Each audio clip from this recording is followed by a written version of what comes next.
नमस्कार दोस्तों, स्वागत है आप सभी का अपने YouTube channel the brain education में। तो कैसे हैं आप सब। तो उम्मीद करूंगी कि पिछली 3 क्लासेस जो है आप सभी ने जो है देख ली होंगी। तो आज जो है आपकी क्लास 4th है एसएसटी की रिवीजन के लिए। तो चलो स्टार्ट करते हैं। तो क्वेश्चन नंबर फर्स्ट आपका, कोई शिक्षक बच्चों को समस्या का बेहतर समाधानकर्ता बनने में कैसे मदद कर सकता है। तो how can a teacher help children become better problem solver. तो ऑप्शन नंबर ए है आपका, बच्चों को हल करने के लिए भिन्न प्रश्न देना और उन्हें हल करने के लिए समर्थन देना। ऑप्शन नंबर बी है आपका, बच्चों को पाठ्य पुस्तक में प्रश्नों के उत्तर खोजने के लिए प्रोत्साहित करना। ऑप्शन नंबर सी है आपका, छात्रों को उनकी सभी समस्याओं का उचित समाधान प्रदान करना या फिर समस्याओं को हल करने के लिए मूर्त पुरस्कार देना। तो कोई शिक्षक बच्चों को समस्या का बेहतर समाधानकर्ता बनने में कैसे मदद कर सकता है। तो सभी अपना राइट आंसर कमेंट करेंगे। तो आपका राइट आंसर रहेगा ऑप्शन नंबर ए, बच्चों को हल करने के लिए भिन्न प्रश्न देना और उन्हें हल करने के लिए समर्थन देना। ठीक है, तो इस तरीके से जो है एक शिक्षक बच्चों को समस्या का बेहतर समाधानकर्ता बनने में मदद कर सकता है। नेक्स्ट क्वेश्चन आपका, क्वेश्चन नंबर सेकेंड, विद्यार्थियों के अच्छे मानसिक स्वास्थ्य के बनाए रखने के लिए क्या महत्वपूर्ण नहीं है। तो what is not important to maintain good mental health of student. Option number A, सह शैक्षिक गतिविधियों का प्रावधान। ऑप्शन नंबर बी है पाठ्यक्रम का संशोधन। ऑप्शन नंबर सी, अभिव्यक्ति की स्वतंत्रता देना या फिर रुचियों में भिन्नता का ध्यान रखना। तो अच्छे मानसिक स्वास्थ्य को बनाए रखने के लिए क्या चीज महत्वपूर्ण नहीं है, तो बताओ क्या है। रिवीजन ऑफ करिकुलम, यानी कि पाठ्यक्रम को संशोधन करना एक मानसिक स्वास्थ्य को बनाए रखने के लिए महत्वपूर्ण नहीं है और बाकी सब चीज महत्वपूर्ण है। ठीक है, नेक्स्ट क्वेश्चन आपका, क्वेश्चन नंबर थर्ड, निम्नलिखित में से बौद्धिक वातावरण को प्रभावित करने वाला सबसे महत्वपूर्ण कारक कौन सा है। Which of the following is the most important factor affecting the intellectual environment. Option number ए आपका, विद्यालय का वातावरण। ऑप्शन नंबर बी है परिवार का वातावरण। ऑप्शन नंबर सी आपका आस पड़ोस का वातावरण या फिर सांस्कृतिक वातावरण। तो बौद्धिक वातावरण को प्रभावित करने वाला सबसे महत्वपूर्ण कारक कौन सा है, इंटेलेक्चुअल इन्वायरमेंट को। तो आपका राइट आंसर रहेगा ऑप्शन नंबर बी, परिवार का वातावरण। ठीक है, तो इससे जो है हमारे बौद्धिक वातावरण प्रभावित करने का सबसे महत्वपूर्ण कारण यही है, परिवार का वातावरण, फैमिली इन्वायरमेंट।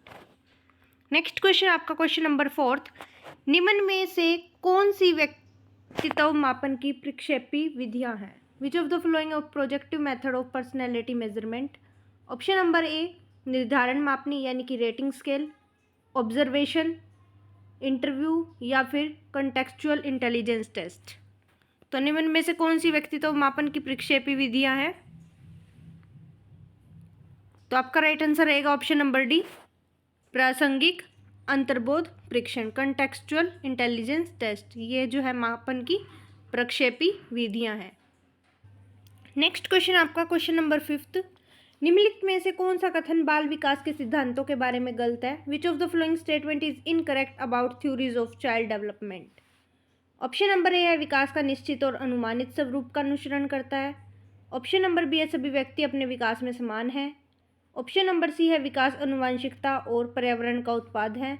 या फिर विकास एकीकरण के सिद्धांत पर काम करता है। तो कौन सा कथन जो है बाल विकास के सिद्धांतों के बारे में गलत है। तो सभी अपना राइट आंसर कमेंट करेंगे।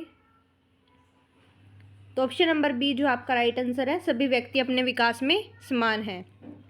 ठीक है, all individuals are equal in their development. ये ही जो है बाल विकास के सिद्धांतों के बारे में गलत है। नेक्स्ट क्वेश्चन आपका, क्वेश्चन नंबर सिक्स्थ, निम्नलिखित में से कौन सा कथन शिक्षार्थी केंद्रित उपागम के बारे में सही नहीं है। Which of the following statement is not correct about learner centred approach. Option number A है, यह अनुभवात्मक अधिगम, समस्या समाधान, अवधारणा मानचित्रण और रचनात्मक लेखन जैसी विधियों का उपयोग करता है। या फिर यह अधिगमकर्ताओं की क्षमताओं, योग्यताओं और अधिगम की शैलियों को ध्यान में रखता है।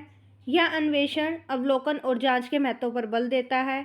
या फिर यह शिक्षक द्वारा शिक्षार्थी को ज्ञान संचारित करने पर जोर देता है। तो कौन सा कथन जो है शिक्षार्थी केंद्रित उपगम के बारे में सही नहीं है?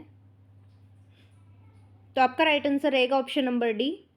यह शिक्षक द्वारा शिक्षार्थी ज्ञान संचारित करने पर जोर देता है। क्या है? यह शिक्षक द्वारा शिक्षार्थी को ज्ञान संचारित करने पर जोर देता है।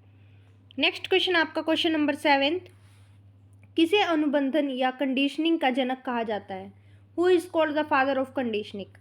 पावलोव, कोफक्का, वेदाइमर या फिर स्किनर? तो सभी अपना राइट आंसर कमेंट करेंगे।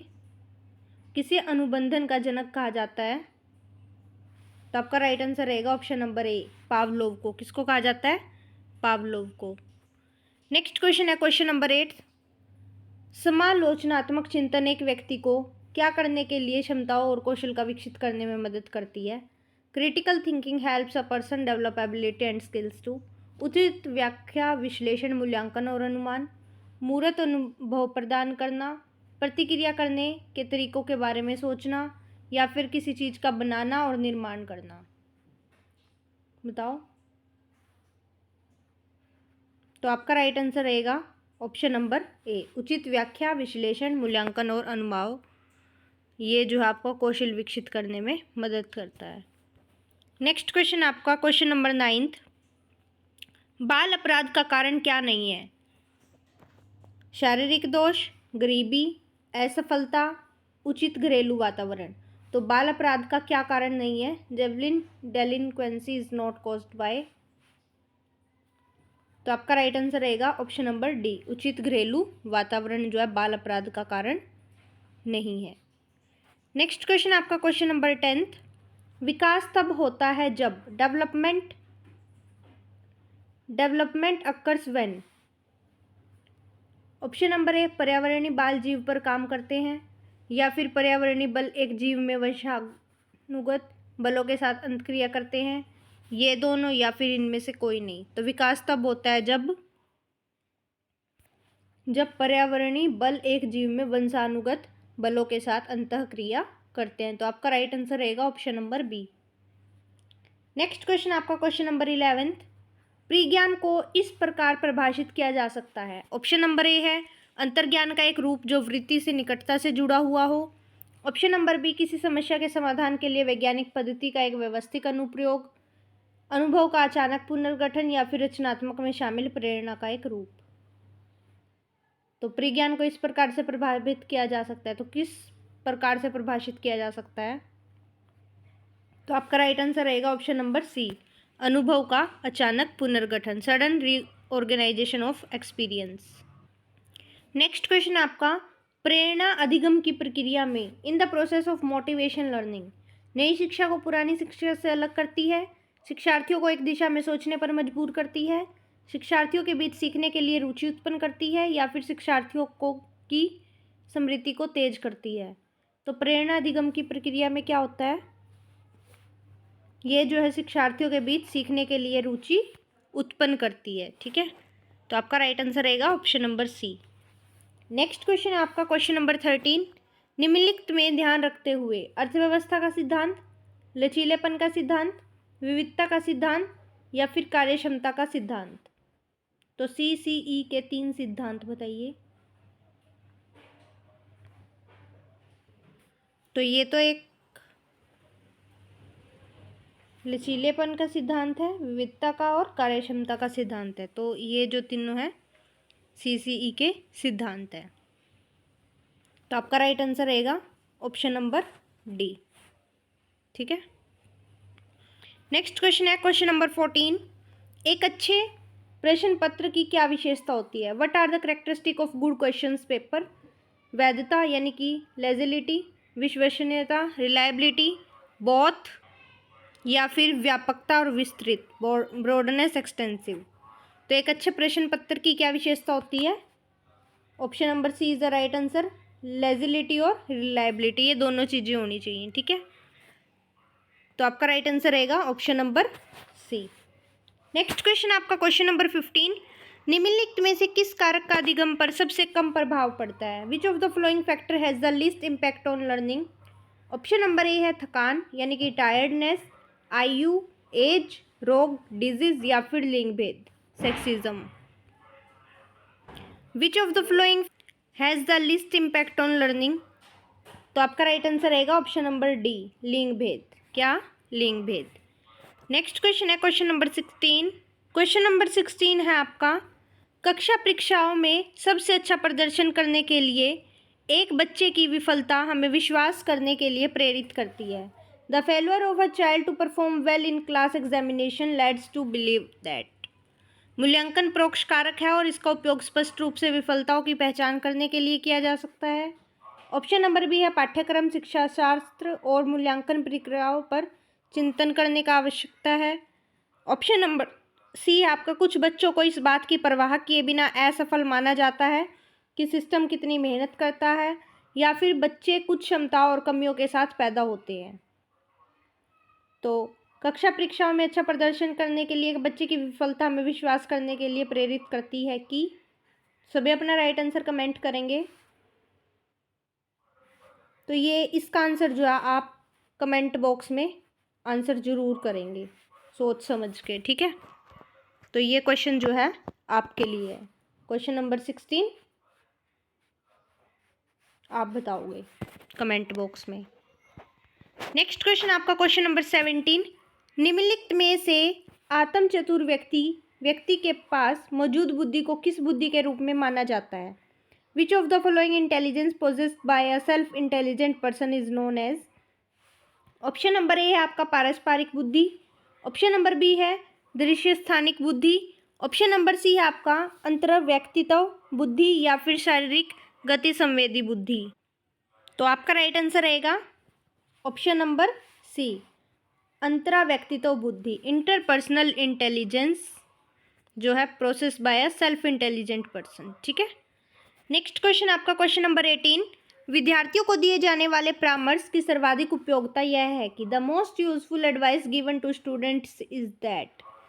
इससे उनका ज्ञान बढ़ता है, उनका कौशल बढ़ता है, उनमें आत्मविश्वास की अभिवृद्धि होती है, या फिर वो दुनियादारी में सफल बन जाते हैं। तो विद्यार्थियों को दिए जाने वाले परामर्श की सबसे ज़्यादा उपयोगिता यह है कि क्या है कि उनमें आत्मविश्वास की अभिवृद्धि होती है, दे गेन कॉन्फिडेंस। तो आपका राइट आंसर हो जाएगा option number C. Next question आपका क्वेश्चन नंबर 19। निम्नलिखित में से कौन सा प्रावधान शिक्षार्थियों के बीच व्यक्तिगत अंतर को पूरा करने के लिए उपयुक्त नहीं है? उन्हें विशेष पहचान देना, व्यक्तिगतकरण को आवश्यक बनाना, पर्याप्त सुविधाओं और सामग्री प्रदान की जानी चाहिए, या फिर उनकी क्षमताओं का आकलन किया जाना चाहिए। तो कौन सा प्रावधान शिक्षार्थियों के बीच व्यक्तिगत अंतर को पूरा करने के लिए उपयुक्त नहीं है? तो आपका राइट आंसर रहेगा ऑप्शन नंबर ए, उन्हें विशेष पहचान देना, give them special recognisation. Next question आपका क्वेश्चन नंबर 20। वाइगोत्स्की और पियागेट को दृष्टिकोण के बीच एक बड़ा अंतर संबंधित है। A major difference between Vygotsky and Piaget approaches relates to. व्यवहारवादी सिद्धांतों की आलोचना, या फिर बच्चों को एक पोषण वातावरण प्रदान करने की भूमिका, भाषा और विचार के बारे में उनका विचार, या फिर ज्ञान से सक्रिय निर्माताओं के रूप में बच्चों की उनकी धारणा। तो आपका राइट आंसर रहेगा ऑप्शन नंबर सी, भाषा और विचार के बारे में उनके विचार क्या हैं। तो यही एक सबसे बड़ा दृष्टिकोण का अंतर है। नेक्स्ट क्वेश्चन आपका क्वेश्चन नंबर 21। व्यक्तित्व के संदर्भ में कौन सा कथन असत्य है? Which statement is false regarding personality? Option number A है, व्यक्तित्व अपूर्व और विशिष्ट होता है। व्यक्तित्व वंशानुक्रम और वातावरण का संयुक्त उत्पाद है। ऑप्शन नंबर सी आपका, व्यक्तित्व व्यक्ति के अवचेतन और अचेतन व्यवहार तक फैला रहता है। या फिर ऑप्शन नंबर डी, व्यक्तित्व व्यक्ति के रूप में केवल बाहरी रूप से सीमित होता है। तो सभी अपना राइट आंसर कमेंट करेंगे कि व्यक्तित्व के संदर्भ में कौन सा कथन असत्य है। तो आपका राइट आंसर रहेगा ऑप्शन नंबर डी, व्यक्तित्व व्यक्ति के केवल बाहरी रूप तक सीमित होता है। नेक्स्ट क्वेश्चन आपका क्वेश्चन नंबर 22। बच्चों का सीखना सबसे ज़्यादा प्रभावशाली होगा जब जो है शिक्षक सीखने की प्रक्रिया का नेतृत्व करेगा और बच्चों को निष्क्रिय रखेंगे। या फिर ऑप्शन नंबर बी, बच्चों को संज्ञात्मक, भावात्मक और मनोक्रियात्मक क्षेत्र का विकास होगा। ऑप्शन नंबर सी है पढ़ने लिखने एवं गणितीय कौशलता पर जोर ही होगा, या फिर शिक्षा प्रणाली एक तंत्रिया होगी। तो बच्चों का सीखना एक सबसे ज़्यादा प्रभावशाली कब होगा? जब जो है बच्चों का संज्ञात्मक, भावात्मक और मनोक्रियात्मक क्षेत्र का विकास होगा। Children cognitive, emotional and psychomotor areas will develop. तो ये जब तीनों चीज़ें होंगी ना, तो बच्चा जो है खुद सीखने के लिए प्रभावशाली होगा। नेक्स्ट क्वेश्चन आपका क्वेश्चन नंबर 23। पियाजे के अनुसार जो है संवेद प्रेरक विकास अवस्था में शिशु, according to Piaget, the infant in sensory motor development stage. Option number A है इंद्रियों का प्रयोग नहीं कर सकते, can not use sense. Option number B है ज्ञानात्मक कौशलों का उपयोग नहीं कर सकते, can not use motor skill. या फिर प्रतीकात्मक नहीं हो सकता, कैन नॉट बी सिम्बॉलिक, सहजता प्रदर्शित नहीं करते, डोंट डिस्प्ले अलर्टनेस। तो पियाजे के अनुसार संवेदी प्रेरक विकास अवस्था में शिशु जो है वो प्रतीकात्मक नहीं हो सकता, ठीक है, can not be symbolic. Next question है क्वेश्चन नंबर 24। थॉर्नडाइक का कौन सा नियम सीखने के पुरस्कार और दंड के महत्व को बताता है? ऑप्शन नंबर ए है तत्परता का नियम, यानी कि लॉ ऑफ प्रॉम्प्टनेस, प्रभाव का नियम, लॉ ऑफ इफेक्ट, या फिर अभ्यास का नियम, रूल ऑफ स्टडी, या फिर ऑल ऑफ अबव। तो थॉर्नडाइक का कौन सा नियम सीखने में पुरस्कार और दंड के महत्व को बताता है? तो प्रभाव का नियम जो है, लॉ ऑफ इफेक्ट, जो है एक ऐसा नियम है जो सीखने में पुरस्कार और दंड के महत्व को बताता है। Option number B is a right answer. Next question है क्वेश्चन नंबर 25। किसी निर्दिष्ट कार्य हेतु जिसमें औसत वैदिक क्षमता आवश्यक हो, कौन से बुद्धि परीक्षण का उपयोग प्रायः विद्यार्थियों का चयन करने के लिए सबसे ज़्यादा किया जाता है? Which intelligence test is most often used to select students for a specific job requiring average intellectual ability? Option number A है व्यक्तित्व शाब्दिक बुद्धि परीक्षण। ऑप्शन नंबर बी है बुद्धि का प्रदर्शन परीक्षण, समूह बुद्धि परीक्षण, शाब्दिक व अशाब्दिक, या फिर व्यक्तित्व अशाब्दिक बुद्धि परीक्षण। सभी अपना राइट आंसर कमेंट करेंगे। तो आपका राइट आंसर रहेगा ऑप्शन नंबर सी, समूह बुद्धि परीक्षण और शाब्दिक व अशाब्दिक, ठीक है। ग्रुप इंटेलिजेंस टेस्ट और वर्बल और नॉन वर्बल, ये जो है क्या करते हैं, औसत वैदिक क्षमता का आवश्यक है कि कौन से बुद्धि परीक्षण का उपयोग प्राय विद्यार्थियों का चयन के लिए ज़्यादा किया जा सकता है। नेक्स्ट क्वेश्चन आपका क्वेश्चन नंबर 26। यदि आपकी कक्षा के अधिकांश छात्र कमज़ोर हैं तो आपको यह करना चाहिए। तो क्या करना चाहिए? शिक्षण की गति को तेज रखें ताकि छात्रों की समझ का स्तर बढ़ सके। ऑप्शन नंबर बी अपने शिक्षण को धीमा रखें, कीप योर लर्निंग स्लो। या फिर बुद्धिमान छात्रों की परवाह न रखें, या फिर उज्जवल विद्यार्थियों के लिए कुछ अतिरिक्त मार्गदर्शन के साथ साथ अपने शिक्षण को धीमा रखें। तो ऐसा क्या करें यदि आपकी कक्षा के ज़्यादातर छात्र क्या है, कमज़ोर हैं, तो क्या करना चाहिए? क्या करना चाहिए? उज्जवल विद्यार्थियों के लिए कुछ अतिरिक्त मार्गदर्शन के साथ साथ अपने शिक्षण को धीमा रखें। Keep your teaching slow with something extra guidance for bright pupils, ठीक है, ताकि वो भी जो है आपके साथ साथ चल सकें। ये नहीं कि भाई टीचर्स क्या करते हैं, सोचते हैं भाई सिलेबस कंप्लीट हो जाए, चलो आगे जो रहता है वो रहता जाए। तो ऐसा नहीं होना चाहिए। कैसा होना चाहिए? उज्जवल विद्यार्थियों के लिए कुछ अच्छा अतिरिक्त मार्गदर्शन के साथ साथ अपने शिक्षण को भी धीमा रखें। नेक्स्ट क्वेश्चन है क्वेश्चन नंबर 27। निम्नलिखित में से कौन सा विशिष्ट बालकों का प्रकार नहीं माना जाता? तो कौन सा नहीं माना जाता? धीमी गति से सीखने वाला, सृजनशील बालक, शारीरिक रूप से दिव्यांग, या फिर साधन संपन्न बालक। तो कौन सा विशिष्ट बालकों का प्रकार नहीं माना जाता? तो आपका राइट आंसर रहेगा ऑप्शन नंबर डी, साधन संपन्न बालक, यानी कि a resourceful child is considered a special type of child, is not considered a special type of child. Next question है क्वेश्चन नंबर 28। जब हमारी स्मृति में जानकारी हमें स्मृति में संग्रहित अन्य जानकारी को याद करने से रोकती है तो यह किस प्रकार की विस्मृति होती है? What type of forgetting occur when information in our memory prevents us from recalling other information stored in memory. Option number A है अवसाद यानी कि डिप्रेशन, विलंब यानी कि डिले, क्यू निर्भर भूलने की बीमारी यानी कि क्यू डिपेंडेंट एनीशिया, या फिर व्यक्तिकरण। तो आपका राइट आंसर रहेगा ऑप्शन नंबर डी, व्यक्तिकरण, इंटरफेरेंस। नेक्स्ट क्वेश्चन आपका क्वेश्चन नंबर 29। निम्नलिखित में से कौन सा लैंगिक रूढ़िबद्धता का उदाहरण नहीं है? Which of the following is not an example of gender stereotyping? केवल लड़कों को फुटबॉल टूर्नामेंट में भाग लेने के लिए प्रोत्साहित किया जाता है। कक्षा में केवल लड़कियों को कक्षा बोर्ड से जाने के लिए कहा जाता है। ऑप्शन नंबर सी है हालांकि लड़के कक्षा में होने के वाली चर्चाओं में एक अधिकार जमाने की कोशिश करते हैं, लेकिन भागीदारी की प्रोत्साहित करने के लिए लड़कों और लड़कियों दोनों को प्रोत्साहित किया जाता है। या फिर कक्षा में अनुशासन सुनिश्चित करने के लिए लड़कों और लड़कियों को अलग अलग पंक्तियों में बैठने के लिए बनाया गया है। तो बताइए कौन सा लैंगिक रूढ़िवादिता का उदाहरण नहीं है? नहीं है जोन सा, बाकी तो सारे मुझे दिख रहे हैं लेकिन एक नहीं दिख रहा। हालांकि लड़के कक्षा में होने वाली चर्चाओं में एकाधिकार जमाने की कोशिश करते हैं, लेकिन भागीदारी को प्रोत्साहित करने के लिए लड़कों और लड़कियों दोनों को प्रोत्साहित किया जा सकता है। तो ये जो है एक लैंगिक रूढ़िवादिता का उदाहरण नहीं है। बाकी सब चीज़ें तो है ही कि लड़कों को ही फुटबॉल टूर्नामेंट में भाग लेने के लिए बोला जाता है, लड़कियों को नहीं बोला जाता है। यहाँ आ गई एक डिफरेंस। दूसरा डिफरेंस ये है कि केवल लड़कियों को कक्षा बोर्ड सजाने के लिए कहा जाता है, लड़के तो वैसे भी नहीं सजाते। ठीक है, सिर्फ यही है कि लड़के कक्षा में होने वाली चर्चाओं में एक अधिकार जमाने की कोशिश करते हैं और भागीदारी में प्रोत्साहित करने के लिए लड़कों और लड़कियों दोनों को प्रोत्साहित किया जा सकता है। तो ये जो है एक रूढ़िवादी का उदाहरण नहीं है, लैंगिकवाद।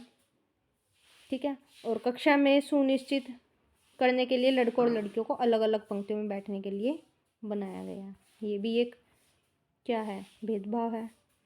नेक्स्ट क्वेश्चन है और लास्ट क्वेश्चन आज की क्लास का आपका ये क्वेश्चन नंबर 30। गिफ्टेड होने का लक्षण, मेधावी होने का लक्षण। The symptom of being gifted are अभिव्यक्ति में नव्यता, जिज्ञासा, वाचालता या फिर अति सक्रियता। तो मेधावी होने के क्या लक्षण हो सकते हैं? तो मेधावी होने के क्या लक्षण हो सकते हैं कि उसके अंदर जिज्ञासा होनी चाहिए। क्या होनी चाहिए? जिज्ञासा। तो आपका राइट आंसर रहेगा ऑप्शन नंबर बी। तो आज की क्लास आप सभी को कैसी लगी? तो सभी जो है कमेंट बॉक्स में अपना रिव्यू ज़रूर देते रहा करिए। और आपसे जो है एक क्वेश्चन पूछा है मैंने होमवर्क के लिए, क्वेश्चन नंबर 16। इस सभी का जो आप सभी ने आंसर ज़रूर से ज़रूर कमेंट करना है। Thank you.